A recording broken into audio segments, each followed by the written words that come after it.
Since you've been coaching, Ranell, do you have any favourite coaching moments or any achievements, any highlights that stick in your mind? In terms of coaching, it's the same as teaching. You love it when the athletes get it. So, you know, one of the trickiest things to teach is relaxation in top speed, you know, because especially to young kids. Or it might be the fact that you're teaching the young athletes about, you know, how to get out of the blocks explosively, or maneuverability, you know, for their foot patterning work in terms of on the court or on the field with them footballers and netballers. But when they get it and it sticks, that's real joy for me. I think the passion for me is seeing the smile on their face when they get something. That's why I love it. That's why I do it. And I think the other thing too is that my favorite coaching moments or achievements, I mean, you know, the PBs and the premierships and all those sorts of things are fantastic. I mean, the Fury girls won the premiership last year, which was really exciting. You know, I've had, you know, athletes, you know, go on to national championships and do really well. But I think that the individual personal achievements from the young athletes, where you see so much joy in them and you see that their self-esteem kicks up a notch. I always talk about the self-esteem bank, and every little thing that they do well, every little objective that they achieve, it kind of adds to that self-esteem bank and makes them a much more confident athlete. Those are the things that I love. They're my favorite coaching moments. When it comes to coaching, and some of these may have already come out through what some of the things you've spoken about already, but what are some of your really core coaching beliefs, you know, philosophies that you really anchor your coaching into? For me, movement efficiency is key. So getting young athletes, analysing them. So I will look at, when we talk about speed and training for speed, for me, my philosophy is that I need to build the physical capacities in the athletes to allow them to be fast. So it's not just about, there's a real big difference between speed training and speed coaching in my mindset. And speed coaching means that you're going to be analysing your athletes and working out, okay, well, what are the physical competencies that they're missing which allows them to be fast? You know, is it that they've got pelvic girdle restrictions? Is it they've got ankle complex restrictions? Whatever it might be. Is it an elasticity issue? Whatever it is. But I'm looking for physical competencies first, and then I'm developing the speed, because you can't be fast unless the body is ready to be fast. So that's probably where I sit in terms of that. But in terms of philosophies and beliefs, I'm a big believer in the fact that if you're doing your job right as a coach, you're very much an influencer of young minds. And so for me, it's a real responsibility in the fact that you're having that moment each week to develop really good human beings, not just athletes. So for me, that's really paramount as well. And I take that responsibility very seriously. And I really love to, you know, just build that in the athletes, build that knowledge in them that that everyone has something, do you know what I mean, that they're good at, and everyone is talented at something. So let's find where their niche is. Let's see where they sit. And that could be in terms of what event that you choose, or it could be, you know, in terms of what kind of human being you end up being. So, you know, I don't accept bad behavior of any kind with my athletes. And sometimes you can train that out of them. Do you know what I mean? Like, you need to train sort of behaviors that you accept and that you don't accept in the training environment. And I think the other thing too is that, because I work with a lot of footballers and netballers, field and court-based sports, letting athletes know that they don't have to be there. Do you know what I mean? When you're working with young athletes, sometimes the athletes are there to fulfill a parent dream, not their own dream. And so I think you have to be really mindful of that as a coach of young athletes. Do you know what I mean? That, yeah, I think it's really important to know that it's about them, and it's about them finding what they are talented at, and hopefully I can then help them to, you know, enhance that and bring that to the forefront and allow them to be the best that they can be, because every child is talented. Do you know what I mean? So we just need to find their little niche. And especially in athletics, there's so many different events that you can enter. It's about finding what they're good at and then making them great at that, and knowing that they can be great. Yeah. Okay. But you did talk a little bit about building the physical capacities in athletes, and And people are very interested in what type of, if you want to call it strength training, I suppose, that young athletes should be doing. Would you like to give us some of your ideas about that? Yeah, I mean, it really depends on the age that you've got. So I might go through some of those age groups. So we said that we had some coaches that were working with like the 5 to 8 year old bracket. And I mean, even at that age group, your young athletes can do things where you're teaching good mechanics in them. So, you know, they're doing body weight squats, they're doing lunges, they're doing push-ups. You know, you can take them to monkey bars and get them doing pull-ups, but they're doing basic strength-based activities. And also the most important thing in that age bracket as well is building tendon strength and elasticity. So you want them jumping. So, you know, things like double leg jumps, single leg jumps, teaching them to land properly. All those sorts of things are really important in that age bracket. I mean, jumping is important for everyone. It's a big, big thing for me. If you want to be fast, if you're working with those older athletes, it's all about lift, jump, sprint. You know, you have to be strong, you have to jump to get elastic power, and you have to sprint. Sprinting is the #1 plyometric activity and the #1 thing that you need to get fast. But I think in terms of strength training, you need to start with that body weight function. You need to start jumping. And then the other thing that I would start to do in the 8 to 12 year bracket is I would start to teach lifting techniques, but with like a broomstick handle or a dowel or something like that, where I'd start to teach lifting techniques in young athletes. So they're just going through ranges of motion, so that by the time you do load them, you've got competent lifters that are going to be moving load through correct kinetic chains and ranges of motion. I think that's really important. But vertical and horizontal jumps are really, really critical in young athletes. Horizontal propulsion, obviously, for acceleration. Vertical propulsion for when we're in transition and top speed, and we need that vertical propulsion of the pelvis is really important. And developing that stiffness and that elasticity through the ankle complex as well. So when I talk about stiffness, I'm talking about the athlete being able to run explosively, so get into sprint speed without collapsing, without gravity pulling down on them. So that real postural integrity and being able to almost bound like a spring off the track or off the field. And the elasticity is all about, you know, that tendon strength, making sure that the tendons are working for you like a rubber band. So one of the analogies that I use with my young athletes is like a slingshot. So it's almost like their muscles have to be the rubber band and their skeleton is the slingshot.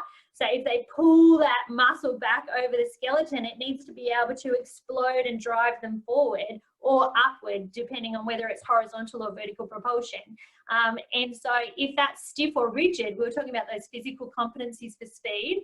So if that's rigid, if the muscle doesn't have the characteristic of elasticity or even extensibility to be able to extend, then the athlete has to like muscle out or trying to grunt out their speed. There's no real I was going to say there's no real natural propulsion going on.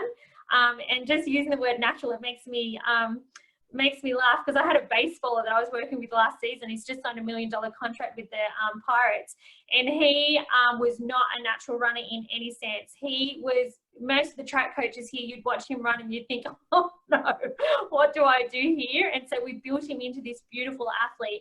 And when he went across, all of the scouts over there were classing him as this natural runner. And I was thinking he was not a natural runner at all. But these are the things that we can bring out in our athletes, right? By looking at those physical competencies and developing the whole. But I digress. Let me get back to strength training. So in terms of the strength training, once you've gone through so we're starting with body weight, we're moving into jumping, vertical and horizontal jumps. With your youth, remember, you've got to teach them to land before they jump. So there's a whole lot of drills where you might be just reaching up towards the sky. You get them to do a little propulsion and then land, almost in the starting position of a counter movement squat. So you're teaching your athletes to land really well with their knees over their feet. And then from there, you can move into single leg landings. And then you can really start doing like your concentric jumps, like your box jumps and all those sorts of things.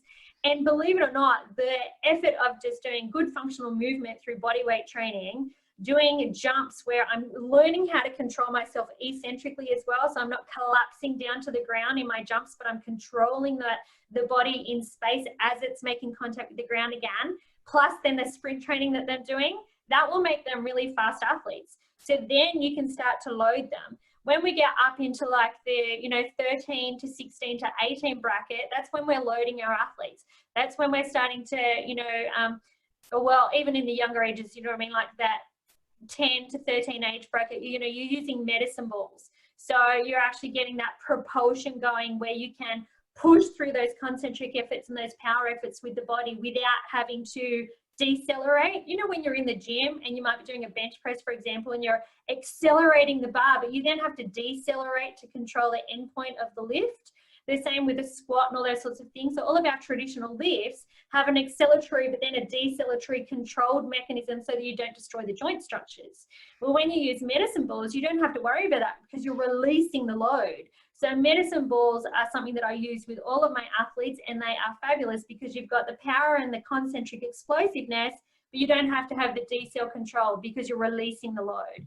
So I use a lot of med ball work with my youth athletes. I also use a lot of strength band and bungee work with my youth athletes as well. So where, for example, if you're just teaching nice acceleratory mechanics, you might put a strength band around the hips.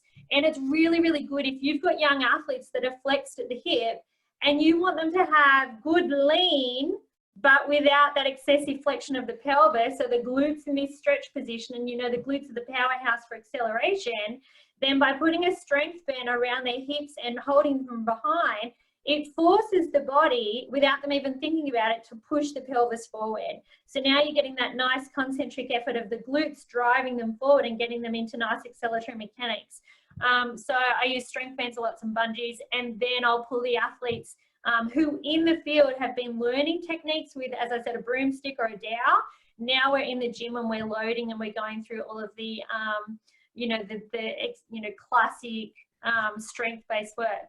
But then even in the gym, you have to look at, have I got a concentric, powerful athlete where I'm really working on max strength? Remember, when you're working on max strength, it's really only the first 10 meters of the sprint effort, do you know what I mean? That the strength work is going to dictate how will you get out of the blocks and how will you get into acceleration. The rest of it, once you get into top speed, that's where your elasticity comes into play, your postural integrity comes into play, all those sorts of things. So the plyometric kind of stuff becomes more important through transitioning into top speed.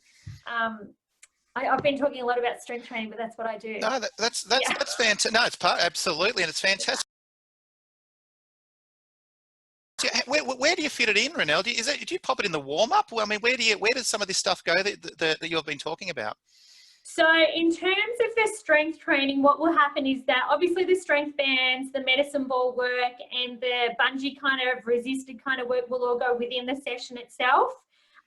But my athletes are very accustomed to doing homework. And what I do is depending on the athlete's schedule.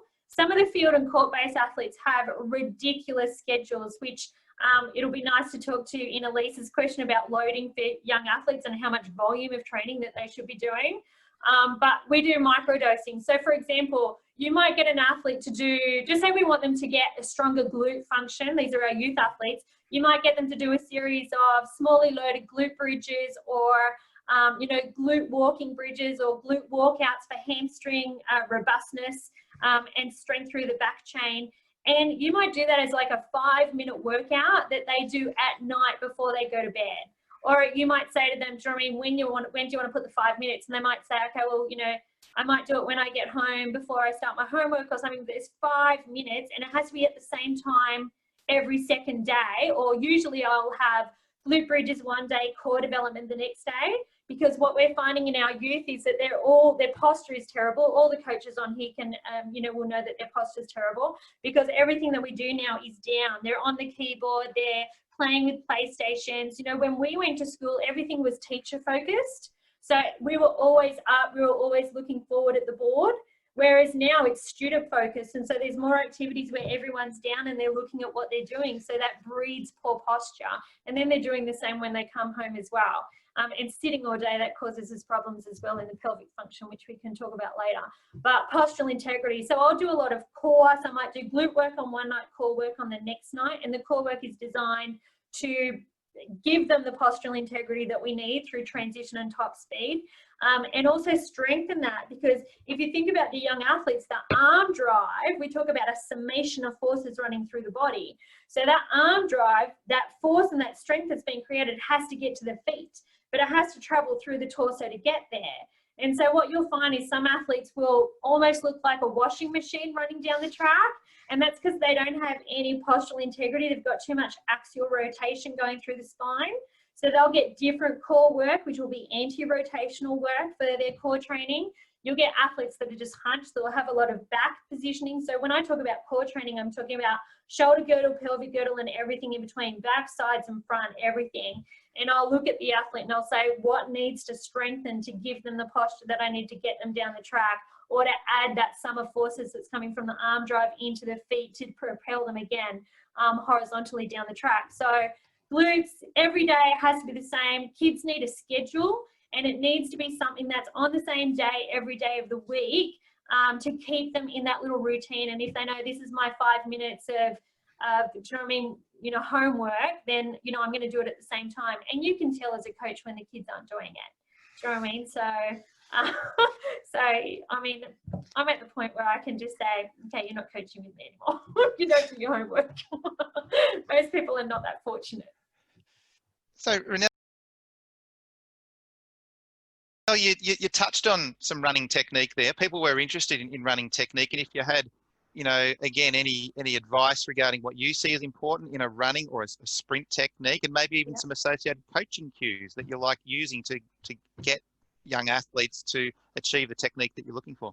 Yeah, the coaching cues are really interesting. There's so much research coming out now on coaching cues and the difference between internal and external cueing, and then even analogies, using analogies for young athletes. And with the cueing for me will be based on the age of the athlete again. So like if I've got a young athlete and I'm working on foot strike, so we'll talk about the importance of the ankle in terms of sprint performance.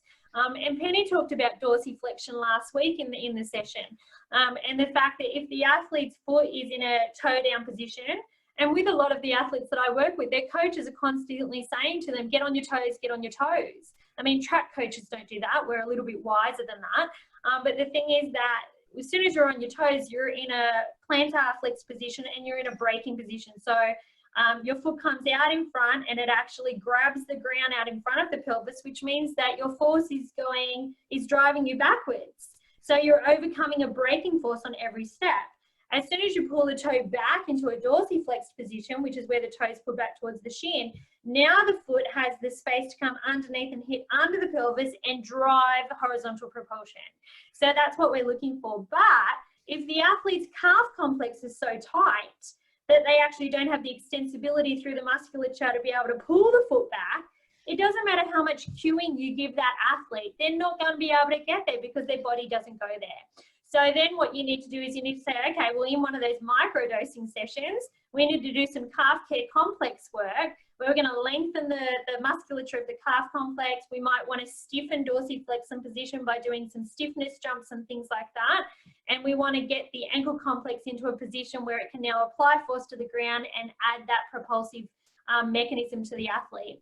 The other thing that I see a lot in terms of mechanics is the pelvic complex is really tight. And we talked before about athletes sitting down all the time at school and then sitting on the bus or the train and then sitting down at home. And the only time that our young athletes seem to be training now is when they're in regimented, you know, sports programs, because they're not out playing the way that we used to play. So the hip flexors have become really tight, which has given them a stretched glute, and we need the exact opposite for speed. We need the hip flexor to elongate. We need the glutes to be really strong and powerful, because that's what drives our propulsion, both vertical and horizontal. And the glutes are also what controls our deceleration, our landing, our propulsion off 1 or 2 feet if we're going for the ball. So the glutes is like one of the primary muscles that we have to look after in our young athletes. And so doing all the glute bridges and all those sorts of things is really, really important in developing strength. And as you get into your older athletes, making sure that that hip extensor thrust is really powerful through loaded exercises. So the hips and the calf complex is probably the biggest thing that I see. I'd be interested to hear from the coaches in the chat box things that they see in their athletes that they need corrected so that I can give them some handy hints. The postural axial rotation is a really big one as well. The collapse through the shoulders and just not having good postural integrity. Sometimes you can find that if you strengthen the rhomboids, which is the muscle that retracts the shoulder blades, you might just take a strength band down to the track with the athletes, put it around a pole and get them doing these kind of actions to strengthen the rhomboids and pull the shoulder blades back. Now all of a sudden you've got them upright a little bit more, and that in itself then, if you can now add those forces to the ground, because speed is about accumulative forces hitting the foot and driving forward propulsion. So now you're already faster because you've strengthened a postural muscle, which allows you to add more force into the feet and into the track. I mean, there's so many things with technique.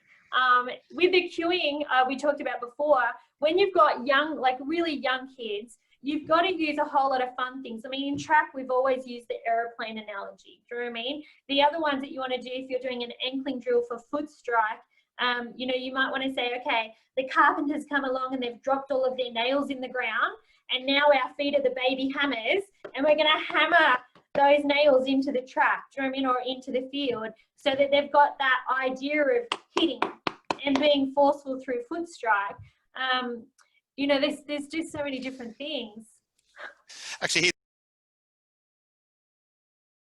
Ranell. Actually, now just let's quickly go on to that question about training loads, because you showed some interest in that before, Ranell, where it was asked, what is appropriate training load? How often, how much, how long, all that. Can you give us any advice on that for young athletes? The kids are really resilient.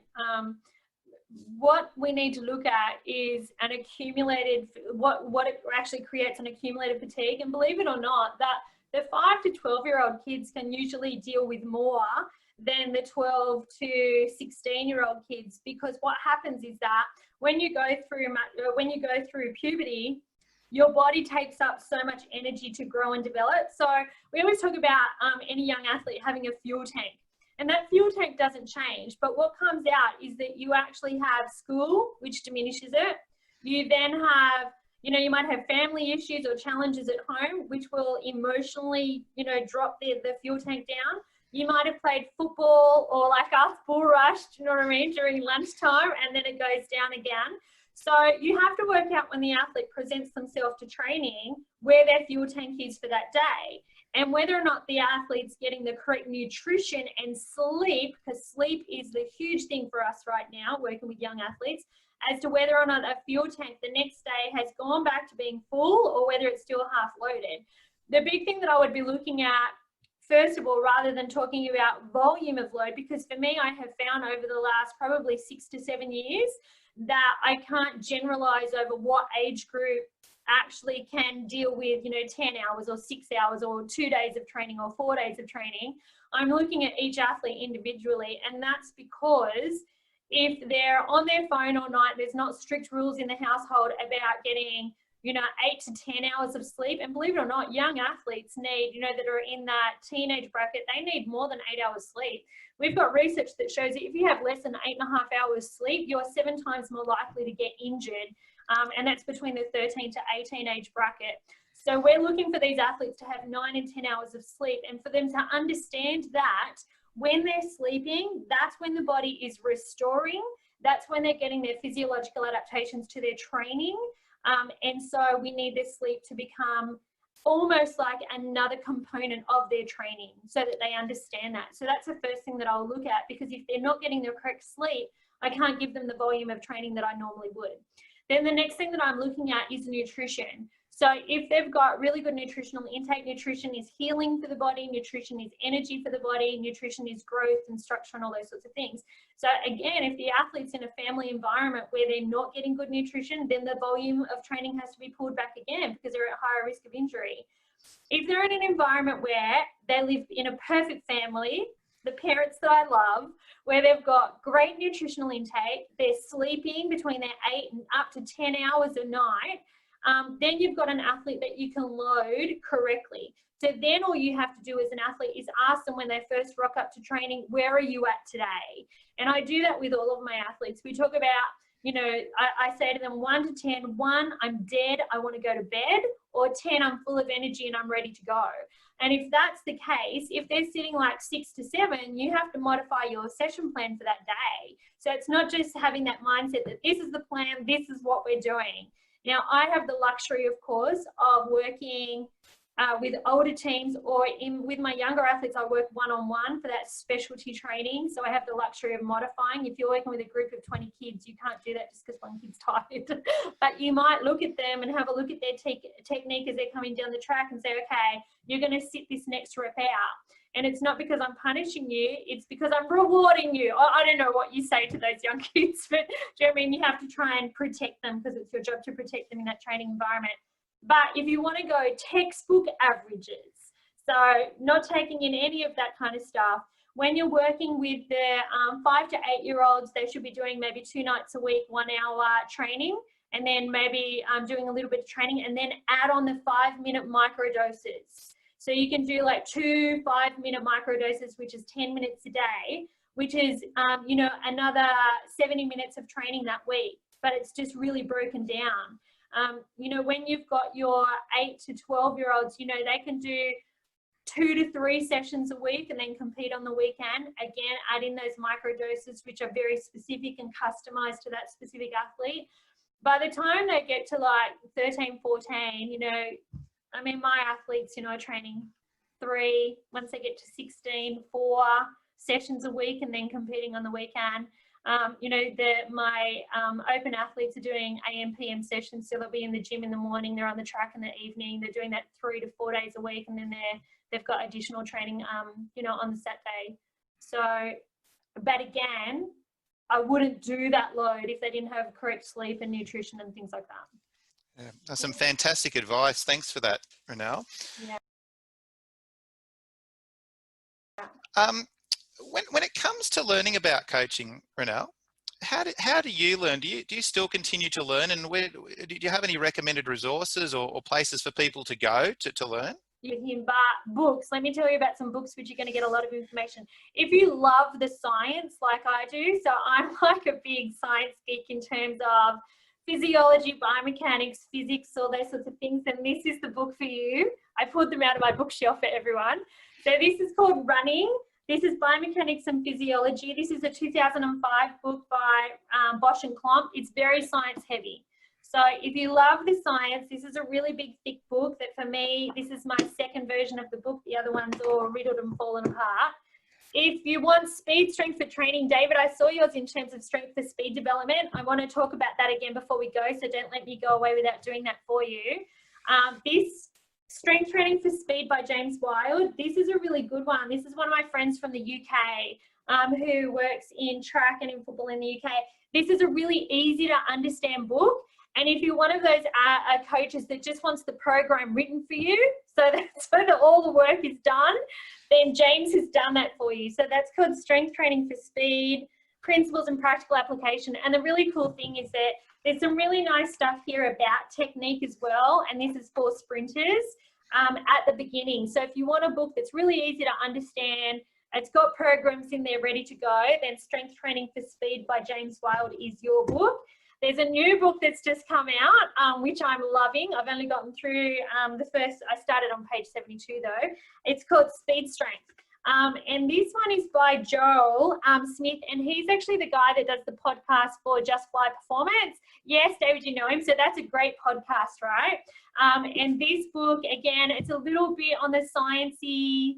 It's not as heavy science as the Running by Bosch and Klomp, but it's still a bit sciencey, but you can read through the science in this one and get to the really good stuff. They're my 3 favorite books in terms of developing real explosive speed in athletes.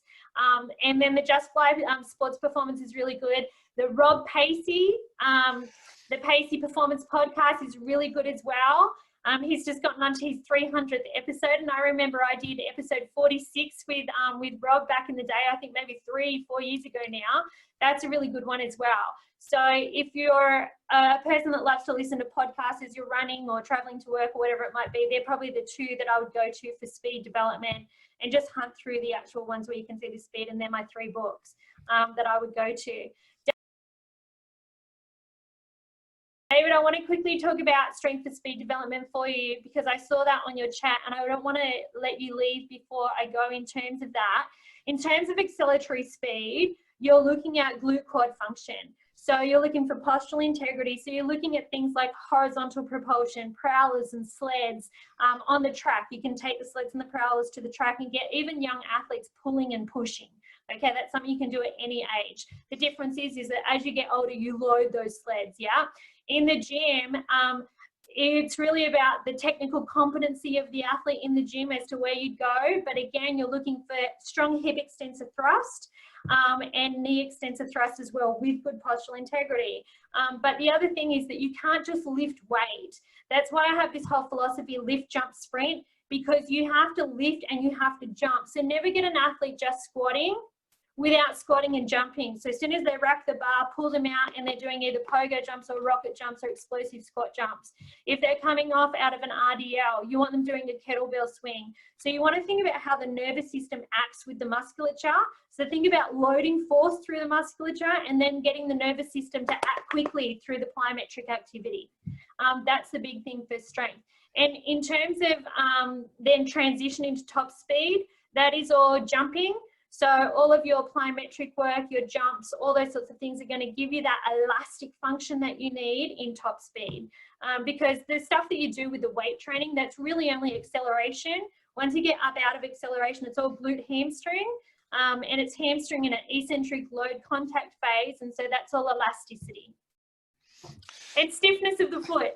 You can't be a good sprinter without stiff ankles, which means that there's not going to be any drop in force and you're not going to collapse. Sorry, Darren. No, that's fantastic answers. And in fact, another one's popped up in the chat box. Do you have any advice about the use of arms in sprinting? Where some people, you can see low arms, or whatever. What would you say about sprinting arms? Yeah, I know what they're talking about, Megan. Yes, I know exactly. So we've got this real culture now. I'm going to try and show you on my screen where the athletes are running like this. So I call them drummer boy because they're not actually using the shoulder to punch the elbow back. The action's coming from the elbow. And my husband likes to call this the PlayStation generation. I'm not sure if that's what's caused the issue, but they don't have this nice range of motion through the shoulder girdle.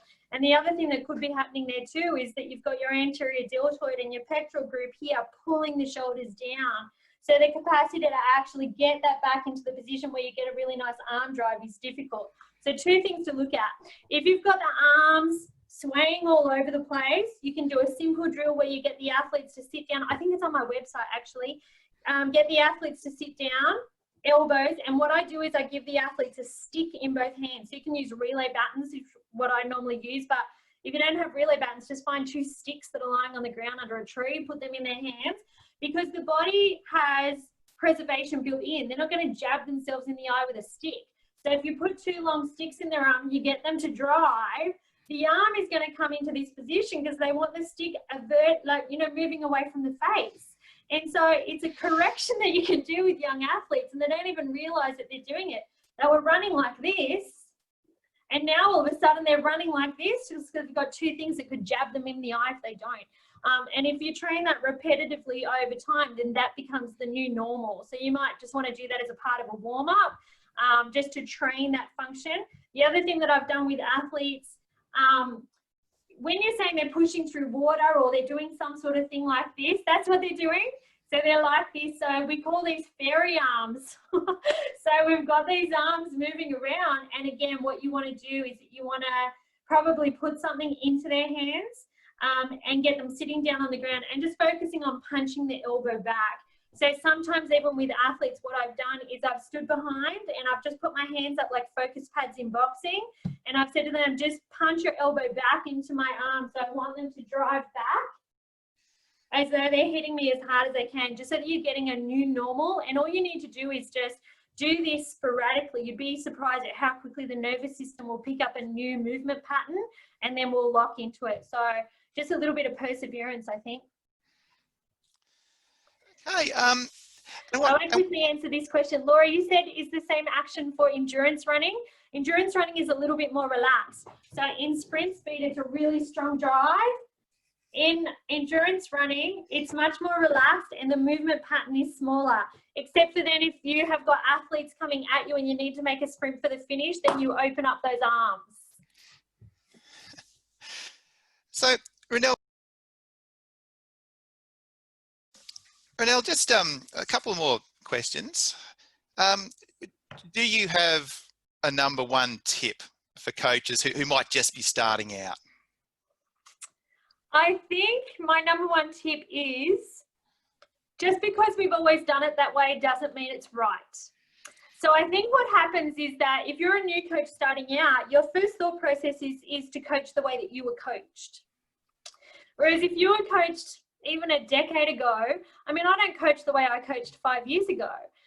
So I think that my biggest piece of advice is read as much as you can, listen to the podcast, find what's going on in sprint speed development and coaching now. Don't coach the way that you were coached, and don't assume that the way that you were coached was correct, because sports science has really moved in leaps and bounds over the last 20 years. And so we need to constantly be reading, and it's constantly changing as we get more and more research coming through. So I think that's probably my number one piece of advice. Don't coach the way that you were coached. Don't assume that that was correct. Also, maybe find a mentor, find someone that you know is further along in the journey or the path that you're taking, and jump on board and get some good advice from them. And I think that most people worth their salt in coaching, you know, will help young coaches out as much as possible. They won't see it as a drain on their time, but their thought process is about the athletes, and so they want all athletes to improve under all coaches. So they'll be really, really willing to help out. But read, research, do your homework if you've got time. Yeah. When it comes to coaching, what's coming up next to you? For you, what do you see on the horizon with your coaching? As a full-time coach, for me, it's always really big. There's always a ton of work on which I'm loving. I've just finished up all of the speed programming and mobility and tissue integrity programming for New South Wales Baseball for their high performance program. So that's all the under 16 and under 18. So that starts next week, which I'm excited about. I've just, I recently launched a website called Running with Ranell, and that's where I can give access to, I mean, I've got athletes in Melbourne, in Canberra, I've got a few country regional athletes as well, but they basically can get all of their coaching online. I've got a Speedy Ranell athletic programming app, so I'm really excited about that. And I'm about to launch my Learning with Ranell website. Because I have 20-year history in education as well, I'm going to be doing a website where I'll have webinars, I'll have short courses, I'll have long courses, all on speed and athletic development. So I'm really excited about that as well. And then there's strength and conditioning work with the Fury. It's constant. I love it. Well, Ranell, it has been absolutely fantastic having you with us. Thank you so much for your time. You've given us lots and lots to think about, and lots of great advice and examples, and also the thought behind those examples, which I think has been really helpful to everyone. So we really appreciate your generosity and the time you spent with us. And so thank you very much for being with us today, Ranell. Thank you so much for having me, and thanks for attending, everyone. Thanks, Ranell. Thank you. Bye.